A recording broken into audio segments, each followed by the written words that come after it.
les féminins de la grossesse à la ménopause. Pourquoi devenir spécialiste de cette pratique?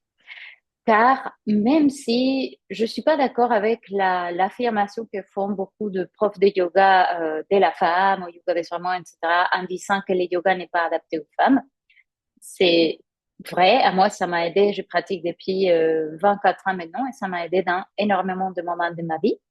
Mais c'est vrai aussi que le yoga contemporain surtout, n'est pas toujours adapté à la femme.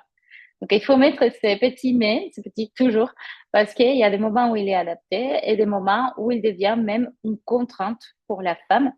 Et du coup, ça peut pas nous faire du mal, mais ça peut en fait nous épuiser. On peut sentir à des moments que ce n'est plus une pratique pour notre corps. Ok, notre corps aurait d'autres besoins.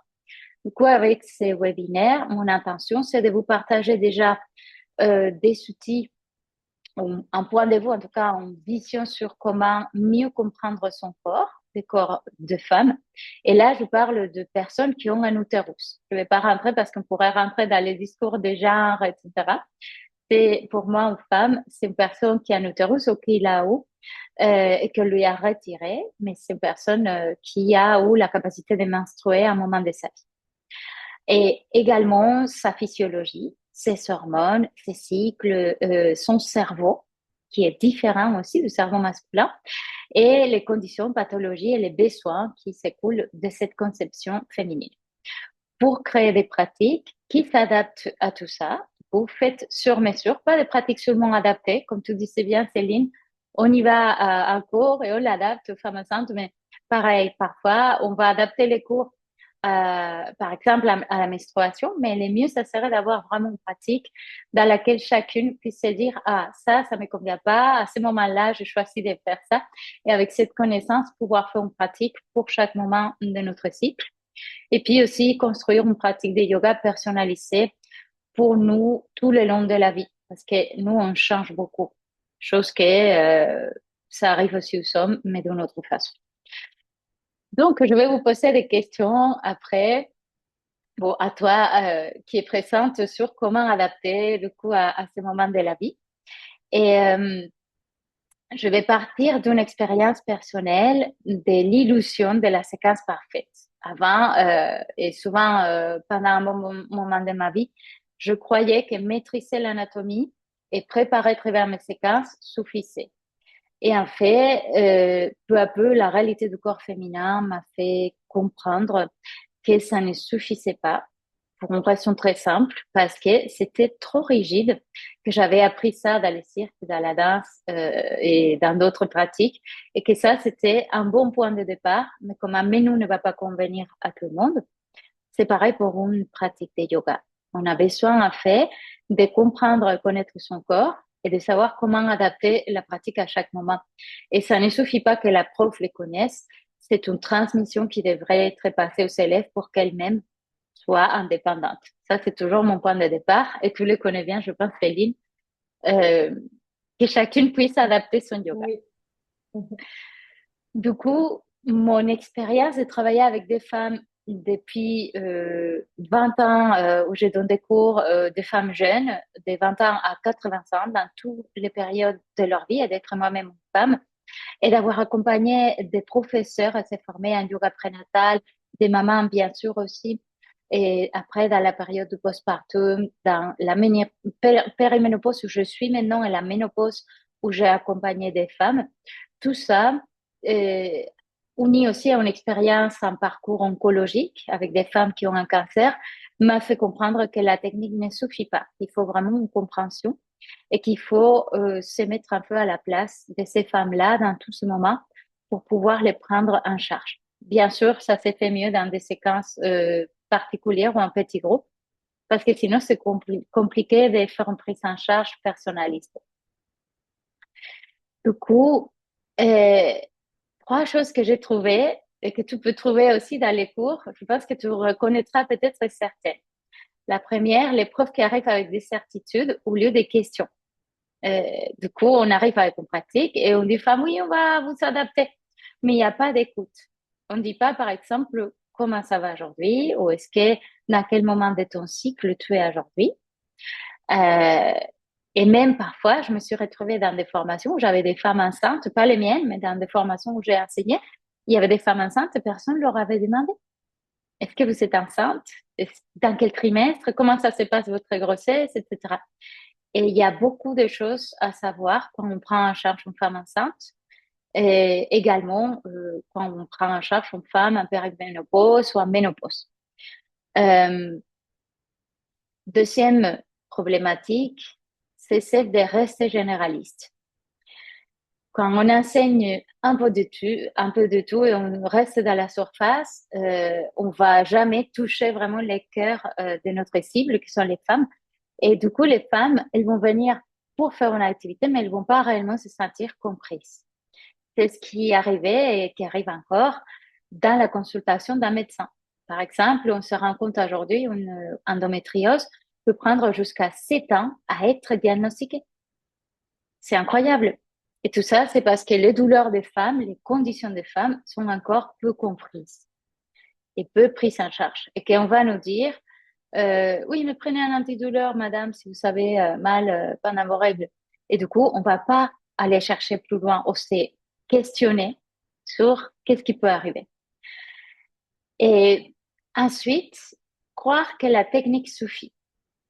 C'est vrai que l'anatomie a un rôle important, que la technique du yoga a un rôle important, mais la pédagogie, la neurologie, la physiologie, une méthode qui nous sert à comprendre vraiment pourquoi on fait les choses et pas à les répéter, pas à les faire comme des perroquets ou des singes qui imiteraient ce qu'on a appris. Tout ça, c'est le rôle d'une spécialisation. Et ça va nous permettre de trouver un espace vraiment différent pour les femmes. Qu'est-ce que tu en penses de tout ça, Céline? Est-ce que ça fait du sens pour toi? Oui, ça fait du sens parce qu'effectivement, je pense que aujourd'hui, on a la chance d'être dans une époque où on parle beaucoup plus des étapes de la vie, du cycle de la femme versus nos grands-mères et nos arrière-grands-mères.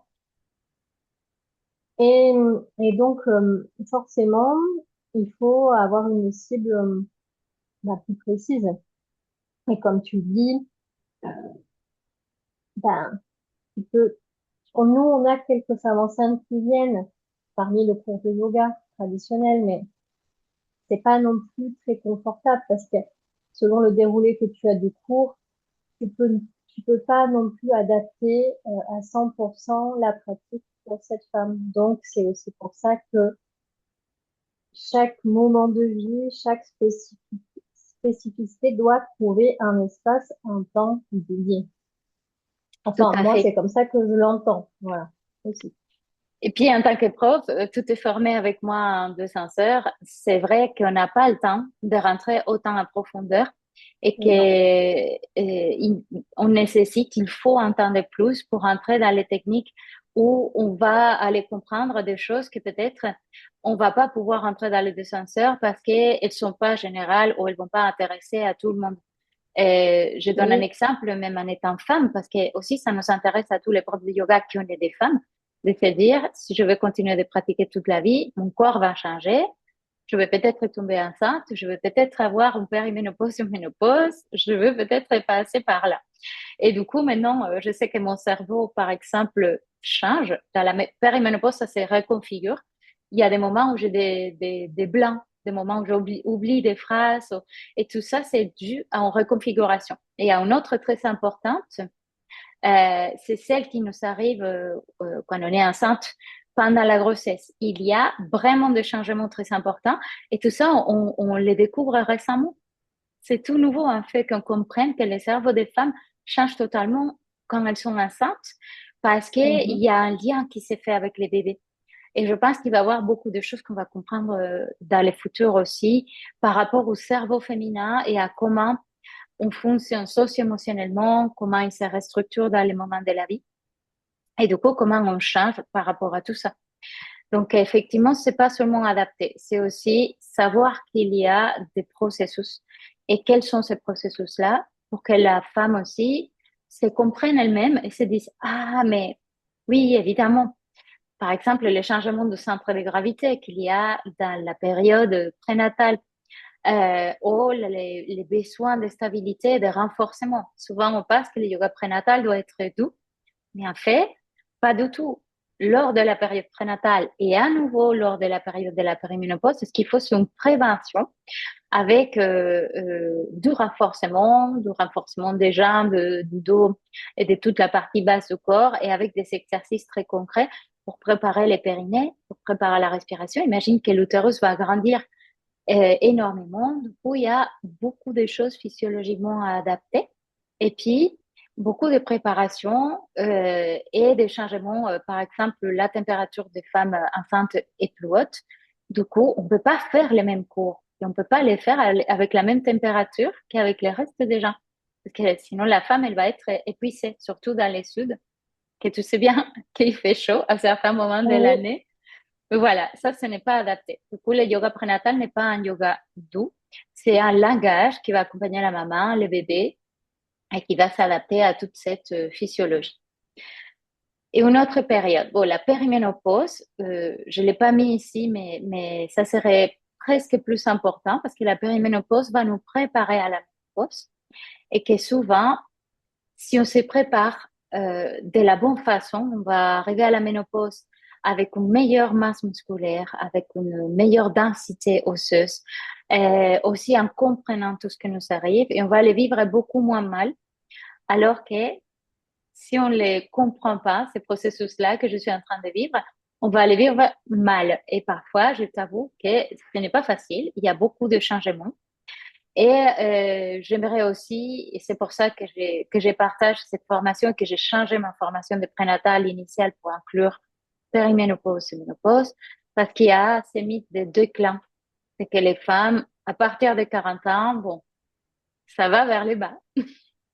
Et du coup, c'est, c'est vrai quelque part, mais c'est aussi un recalibrage, une autre façon de vivre la vie. Et j'aimerais aussi, en même temps que je le comprends, partager que les énergies, en fait, se retournent vers l'intérieur. Et c'est du coup une période beaucoup plus yin. C'est pour ça que j'ai inclus la partie taoïste, parce que les énergies qui allaient vers l'extérieur sont en train de se tourner vers l'intérieur. Et du coup, on doit renforcer les yin par les yang aussi. D'un côté, en faisant plus de force physique, plus de masse musculaire, et d'un autre côté, en s'écoutant plus, en faisant des pratiques plus yin, en conservant l'énergie à l'intérieur de nous et en écoutant les cycles et également avec les outils internes, donc la respiration, la méditation, la philosophie, pour équilibrer le cortisol, la dopamine et atténuer un peu cette hausse et baisse d'estrogène, de progestérone. Donc il y a beaucoup de choses à comprendre sur les hormones dans ce deuxième printemps, qui est quand même très long, parce que si on a une ménopause à 50 ans, qui est quelque chose d'assez générique, il peut nous rester aujourd'hui avec l'espoir de vie. Là, bien 40 ans à vivre encore. Donc, mine de rien, c'est très, très important de se préparer à cette période. Et également, il y a certains dangers que j'ai connus et évalués un peu trop tard. Par exemple, par rapport à notre chaudron sacré, à notre périnée, tout ce qui concerne l'énergie féminine, mais aussi tout ce qui concerne physiologiquement les pratiques inadaptées. Par exemple, en vinyasa, on bloque les souffles parfois, et si on ne le fait pas bien, ou dhyana bandha, ou mula bandha, on va pousser vers les périnées, on va pousser vers les bas, et du coup, ça va abîmer peu à peu les périnées. C'est pareil, dans la périménopause et ménopause, ou après la grossesse, c'est des moments où le périnée peut souffrir soit des tensions excessives, soit au contraire des pas suffisamment de tension, et du coup on va avoir des pertes de fuite urinaire, des pertes d'air et des sensations de longueur, de lourdeur et à la longue, dans la longueur, un prolapsus qui est fréquent dans les femmes qui sont pas bien prises en charge. Et également au niveau de l'énergie primordiale, parce que c'est aussi l'endroit, parce que nous on a plus d'orifices, les femmes, où l'énergie rentre et sort, et du coup, il y a beaucoup plus de dangers en fait à avoir des pertes d'énergie ou de tonicité. Dans les yogas ou féminins, du coup, dans la pratique du Hatha Vinyasa avec cette optique, on va cultiver la force par des mudras concrets, par la fluidité du souffle et aussi des exercices très concrets et énergétiques comme l'orbite microcosmique pour essayer de renouveler les flux hormonels et aussi d'observer les stagnations d'énergie. Une cause est celle de passer beaucoup de temps assis et également tout ce qu'on fait aujourd'hui, par exemple les vêtements serrés, les vêtements en polyester, tous les perturbateurs endocriniens, tout ce qu'on fait aujourd'hui qui peut comprimer ou stagner la région du bassin. Également aussi l'alimentation et à nouveau les pratiques de yoga ou d'autres sports pas adaptés. La calisthénie, par exemple, peut être adaptée à 25 ans, mais peut arrêter d'être adaptée à 35. Donc, il faut aussi faire attention à tout ça. Ou la course à pied aussi, il faut faire très, très attention. Les marchés du yoga également ont changé. Donc, en passant de la partie physiologie et anatomie à la partie business, aujourd'hui, il suffit pas d'être un prof formé de 5 heures parce qu'il y a 20 ans, il y avait des élèves qui cherchaient un cours de yoga. Aujourd'hui, les élèves cherchent un truc beaucoup plus spécifique. Elles cherchent à être comprises. Une femme enceinte ne veut plus un cours avec des adaptations. Elle veut que tu sois spécialisé. Et une femme de 50 ans, elle veut aussi un cours où on comprend quelle est la prise en charge de la ménopause ou de la périménopause.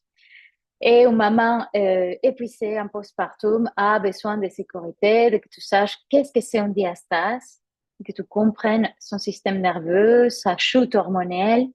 Du coup, les trucs prof tout niveau, ça va être de moins en moins d'actualité. Tu vas aussi être de plus en plus en compétition avec d'autres profs qui se sont formés pareil que toi.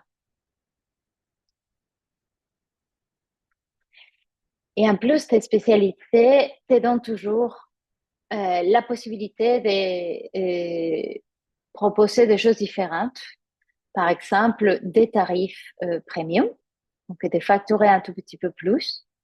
Normalement, on peut facturer jusqu'à 30% de plus pour un accompagnement, surtout qu'on va faire des accompagnements spécifiques, en petits groupes ou individuels. Euh, Ça, face à des cours bradés, qui a de plus en plus de cours pas chers, tout le monde, c'est une vraie différence. Puis faire des partenariats avec d'autres entreprises, parce que tu peux cibler d'autres studios de cliniques, ou par exemple Marjolaine qui s'est formée avec nous, qui travaille vraiment maintenant avec des sages-femmes, en faisant de la sensibilisation en école des sages-femmes, ou également fidéliser les élèves, parce que forcément, une femme qui a fait la prise en charge de la partie prénatale va revenir pour les postpartum généralement, et après va revenir pour la suite. Donc, c'est une façon aussi de fidéliser nos élèves. Qu'est-ce qu'on fait à Yoga du Sud, qui est mon école et l'école aussi où tu t'es formée, Céline? Bon, tu connais, on a une pédagogie intégrative qui est assez unique et on refuse de choisir entre la douceur et la force. On essaie d'articuler les deux à travers la rigueur du Vinyasa, où il y a quand même une méthode assez carrée qui est un bon cadre pour se spécialiser, mais aussi à travers les neurosciences modernes, en comprenant les systèmes nerveux, en comprenant la neuroplasticité et les Tao de la femme, qui est quelque chose que tu connais pas parce qu'on l'a pas vu dans les deux senseurs et qui est plus près du Yin Yoga. Ce sont toutes les pratiques taoïstes qui accompagnent la femme dans les différentes périodes de leur vie et qui vient des pratiques ancestrales comme le taoïsme et que tu vas retrouver dans différentes cultures, dans les yogas également. Aujourd'hui, on les retrouve dans beaucoup de pratiques comme le breathwork ou, par exemple, la guérison de l'utérus. Tout ça, ça vient du taoïsme. Et il y a des choses que peut-être te diront quelque chose, la respiration ovarienne, la danse des 5 fleurs, et les massages des seins, les massages des ovaires. Est-ce que tout ça, tu as entendu parler, Céline? Non, pas du tout. C'est la première fois que j'entends parler de la respiration ovarienne, du massage des 5 heures. Non, non, non, c'est vraiment nouveau pour moi. Très bien. Du coup, c'est tout ça qu'on voit dans la formation des senteurs et c'est un parcours intensif conçu pour les profs comme toi qui ont fait des senteurs ou aussi pour des thérapeutes, des profs ou d'autres professionnels du mouvement qui veulent maîtriser l'anatomie féminine, les hormones, l'adaptation lors de tout ce processus. Et c'est aussi une formation certifiée Yoga Alliance. Euh, Également, on peut demander une prise en charge parce que c'est pris en charge par les SOPCO. Et les parcours consistent en 65 heures de prénatal où on voit chaque trimestre. On va voir bien sûr asana, pranayama, anatomie, physiologie de la grossesse. Il y a aussi un module assez grand filmé par une sage-femme d'adaptation à chaque période de la grossesse et de préparation à l'accouchement. Et on va voir aussi la période postnatale avec toute une intégration progressive du corps après la grossesse, la récupération du plancher pelvien, également les changements neurologiques et un peu de yoga maman-bébé. Et puis, un bloc dédié à la physiologie des cycles menstruels et à la partie périménopause, ménopause, qui dure 20 heures et on parle de toutes les phases, donc les 4 phases du cycle menstruel, des pathologies qui peuvent être très présentes, qu'on le voit aussi dans la partie prénatale pour la grossesse, mais en dehors du prénatal, c'est plutôt endométriose, syndrome prémenstruel, ovaire polykystique. Et par rapport à la périménopause, toutes les conditions qui peuvent apparaître, les symptômes et les exercices énergétiques qui vont nous accompagner dans ce deuxième printemps. Cette formation est 100% en ligne. On a accès à vie au contenu. Tu connais déjà la qualité de nos contenus théoriques et tu connais l'utilité, je pense, de pouvoir revenir. Est-ce que ça te sert de pouvoir revenir à ces contenus? Oui, bien sûr, parce que ben, le contenu est déjà tellement dense, mais c'est important aussi de revenir dessus. Des fois, j'ai des questions. Je ne sais pas tout, hein, je suis très franche, hein, donc voilà. Donc parfois, pour la préparation de mes cours, ben, je replonge dedans. Le fait de voir certaines de tes vidéos dans le contenu ou quand tu diffuses de temps en temps sur la chaîne YouTube ou sur Instagram, ça me donne des idées aussi pour des cours hebdomadaires. Donc oui, oui, tout sert, hein. C'est génial. En plus de tout ça, il y a l'accompagnement une fois par semaine. Ce sont des lives hebdomadaires et ceci, ça se passe sur 3 mois. Donc, on a 3 mois d'accompagnement avec une évaluation par semaine et une communauté Telegram où on va toujours pouvoir poser ses questions, etc. En plus, il y a un agent intelligence artificielle exclusif et on a inclus un notebook LM. Donc, il y a de plus en plus d'outils euh, pour pouvoir vous accompagner de façon assez flexible. Donc, pour des personnes qui travaillent comme toi, c'est plus facile en fait de suivre la formation et moins intense qu'un 200 heures qui prend tout le week-end. C'est plutôt une fois par semaine, très tranquille, très régulier. Et chacune peut étudier un peu à son rythme. Donc, c'est vachement plus doux, en fait. Je crois que de plus en plus, je me rends compte que le corps féminin cherche l'adaptation, pas seulement la stabilité. La stabilité est importante, mais c'est vrai que pour nous, en yoga linéaire, pratiquer tout le temps la même chose, comme je l'ai bien appris dans l'Ashtanga, ce n'est pas adapté à tous les cycles. Et c'est absolument pas adapté à toutes les femmes et à tous les moments. Du coup, on a vraiment besoin de ne plus rester dans la généralisation et de pouvoir devenir spécialiste de soi-même et pouvoir s'adapter. Donc, avec cette phrase, j'ai fini ma présentation. Et est-ce que tu as des questions, Céline? Oui. Donc en fait, tu disais que c'était 100% en ligne la formation. Oui. Oui, 100% en ligne. Attends, je vais te montrer la page de la formation, que tu puisses la Merci. voir un tout petit peu mieux. Elle est dans notre site, à la rubrique spécialisation. Donc, c'est 100 heures. 100 heures sur 3 mois, ça représente plus ou moins 33 heures par mois, sachant qu'il y a un live de 2 heures par semaine. Euh, il y a accès à vie au contenu, évidemment, au Oui, chat aussi. Et il y a un petit groupe à chaque fois. Tu peux télécharger les programmes complets dans la page du site. Si tu veux, je te d'accord. partage maintenant. C'est gentil, Euh, oui. je vais te la partager ici dans le chat pour que tu puisses l'ouvrir et la lire après tranquillement. Hop, Merci beaucoup. à toi. Et du coup, on aborde la périnatalité, prénatale, postnatale, les cycles et la partie périménopause et ménopause avec l'état de la femme. C'est un parcours d'IACEP, de spécialisation des sœurs de formation continue, Yoga Alliance. Et on va à chaque étape faire des exercices, comme tu connais bien, qui vont cibler une période pour, par exemple, la grossesse, ça va être les 3 trimestres, l'accompagnement de l'accouchement et pour la partie postnatale également, il va y avoir 2 ou 3 exercices. Et après, sur les cycles et sur la périménopause et la ménopause également pour certaines conditions, comme par exemple l'insomnie, la sarcopénie, la perte de masse musculaire, l'endométriose, etc. Ça va nous permettre, du coup, de comprendre mieux comment accompagner à chaque étape et aussi de comprendre mieux les dangers, les pathologies ou les conditions qui peuvent apparaître. Et là, toi, plus ou moins les programmes divisés, je vais pas les relire parce que je crois à ta capacité de lire tout ça. Ok. Euh, mais il y a des modules différents selon les différents moments Mhm. du cycle de la femme.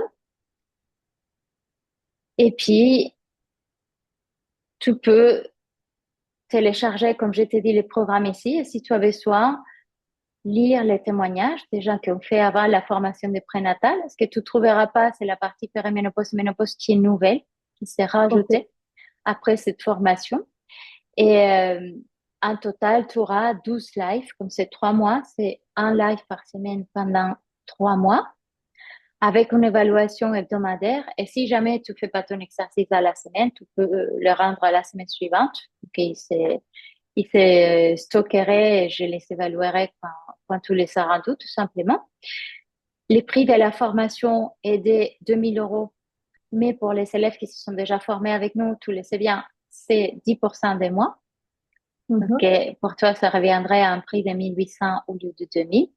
Tu peux payer en plusieurs fois Oui. euh, avec un tout petit peu de frais, mais il y a un paiement en Mhm. plusieurs fois possible. Et tu peux rejoindre la formation maintenant ou attendre à avril de l'année 2027, qui sera la prochaine promotion. Si tu as des doutes, tu peux aussi prendre un rendez-vous avec Julien et voir, il y a une petite formation ici, mini-formation, dans laquelle tu peux avoir des exemples. Il y a un peu de yoga sur chaise dans la formation, beaucoup de yoga avec ballon de grossesse. Et après, il y a toute la partie yin, énergie féminine, qui est plus douce, pour laquelle tu as une méditation. Je pense que tu as les sourires intérieurs qu'on pratique des seins. Et voilà, Ok. voilà. Je pense que les formateurs, tu connais, Julien, et tu me connais à moi, mais Brigitte, tu la Oui. connais pas. Donc voilà, Brigitte, c'est une sage-femme qui a fait 45 ans de carrière, qui est aussi Mhm. diplômée en médecine chinoise et qui a écrit un livre qui s'appelle Énergétique chinoise et Qigong pendant la grossesse. D'accord. Intéressant. Et la formation qui se lance en avril 2026, Rosa, elle se lance Oui. exactement à quelle date? La date exacte, c'est autour de la moitié du mois. Ça va dépendre un peu de la config du groupe. Pour le moment, on n'en a Mhm. pas d'inscription. Donc, on voit avec vous à quel moment les groupes est conformé. Et sinon, on la reporte à avril 2027. Donc, tu as environ 3 semaines pour te décider.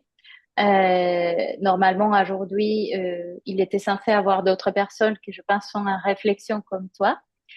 Euh, mais voilà, si tu as envie de prendre la décision de le faire à partir de ces printemps, tu peux nous recontacter tout simplement et dire, voilà, je veux me lancer cette année.